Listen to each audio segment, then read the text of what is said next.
Good evening, everyone. I'm Caleb Playgrounds, and I would like to bring to you a coming crisis that is going to plague America. Let me not say going, but that is now already taking place in America. It is the affordable housing crisis. You may ask, what is affordable housing crisis?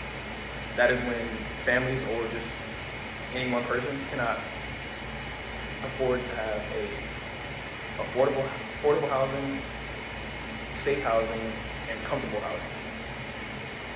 This is brought up by a multitude of reasons, being private equity,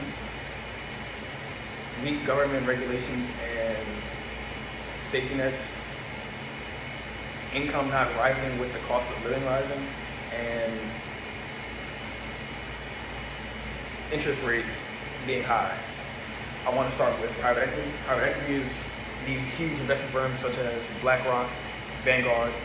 They're huge investment firms that come in and buy up single-family homes. And these single-family homes are being turned into rental units, and they raise the rent so that they can have larger profit and just profit margins.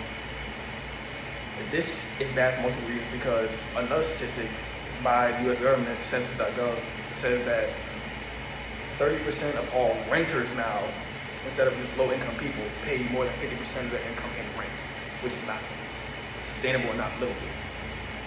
Also, with private equity being around, we have 1.5 to 5.5 million housing shortage according to Brookings.edu. That is not good. That goes hand in hand with government policies and state regulations that allow these huge corporations to buy and get tax breaks and cuts still. Another reason why we're in this crisis is because of the income inequality and income not rising with cost of living. Another one is interest rates. So I give you a little about interest rates. If interest rates are low, then it's easier to borrow money to buy houses. If interest rates are high, then it's harder to borrow money to buy your houses because you'll be paying it back, paying more interest back on your expenses. I should also say that we can do something about this. What we can do about this is a piece of legislation.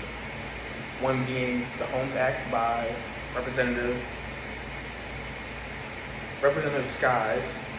She says her act says that private equity and these huge investors won't be able to get these tax breaks for getting all these homes and depreciation write-offs. Another piece of legislation being the one by Mark Kelly. He's a senator, and it does most of the same thing that Representative Skies does, but it adds on a cap that these investment firms cannot go over to buy some of these houses so that they can't own a bunch of the single-family houses or just houses in general.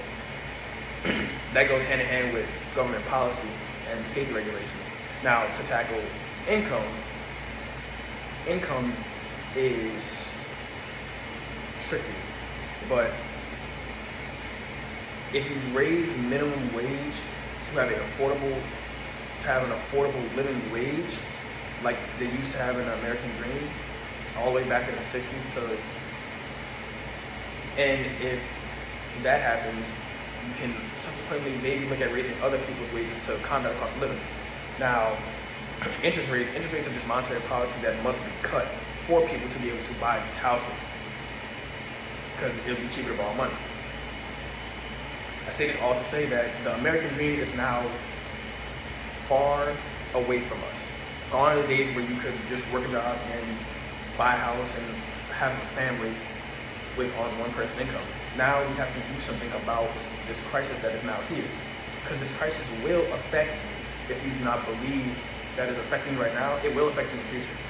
And I say this to say that as the newer generation, that we have to take action towards this so that people can have affordable housing.